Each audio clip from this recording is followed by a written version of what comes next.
I treat you right. I treat you right. Hi guys, Queen of Trey here, coming to you with another video with the husband. Okay, the husband's here again. And we are going to talk about marriage, children, and just a little bit about ourselves and our life experience and our new life journey, transition, what have you.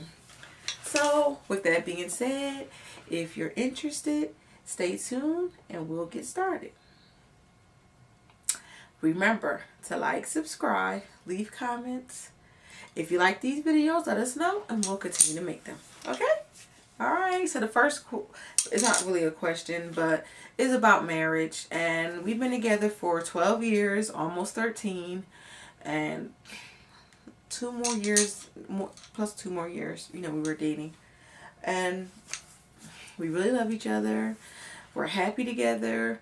We are soulmates. We are one. We are all that kind of stuff. But for the most part, we are honest with each other about just life in general. It's realistic to say that you can love somebody, but at some point they get on your nerves and you truly get on theirs.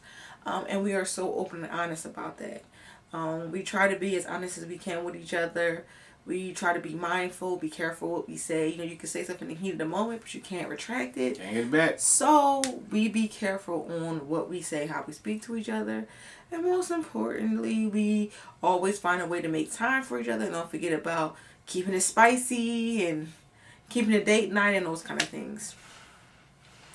So that's pretty much about marriage, unless it's something you want to say about marriage.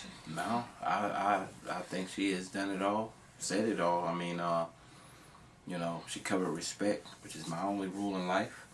And that covers respect at your job, respect for your family, respect for your kids.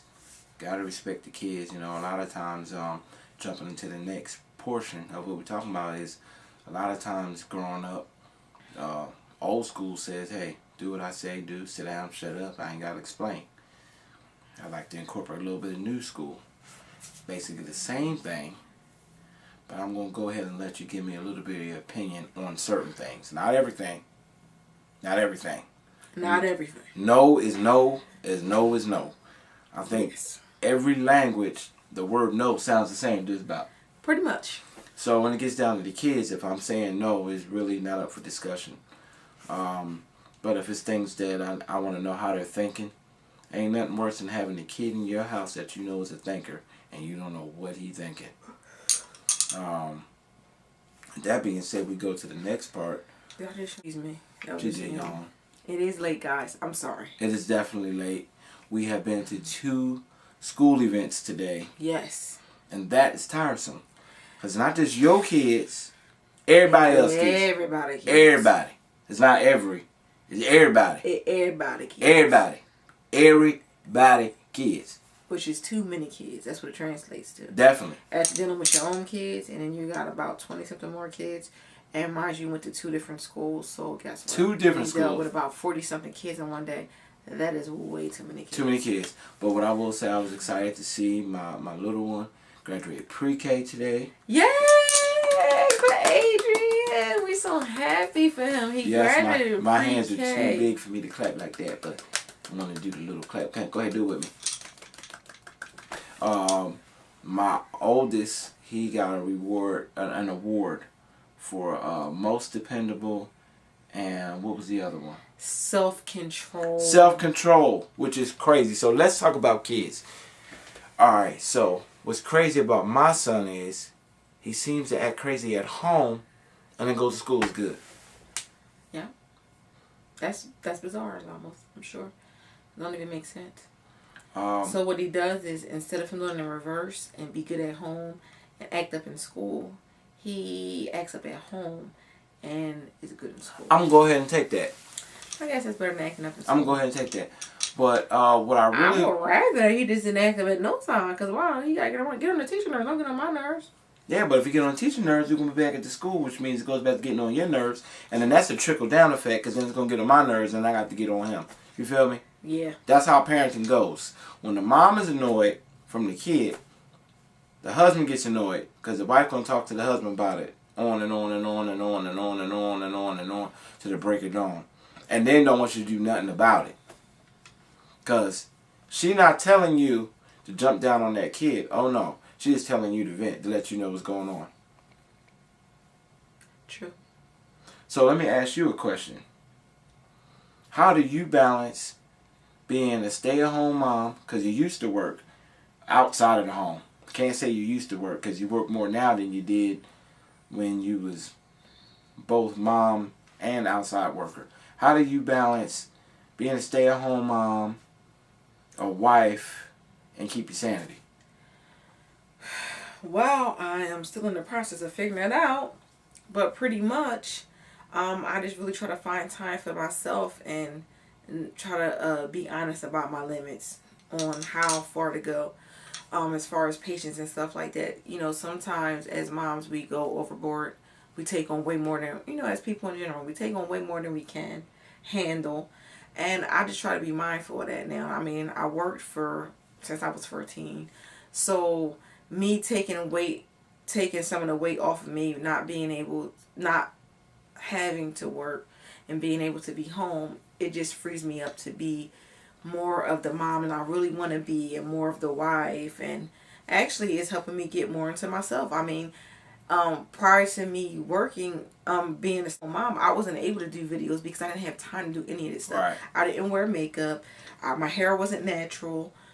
Like, I wasn't able to do any of those things because I was just too busy with the kind of job that I had. I was not able to put any really time into myself.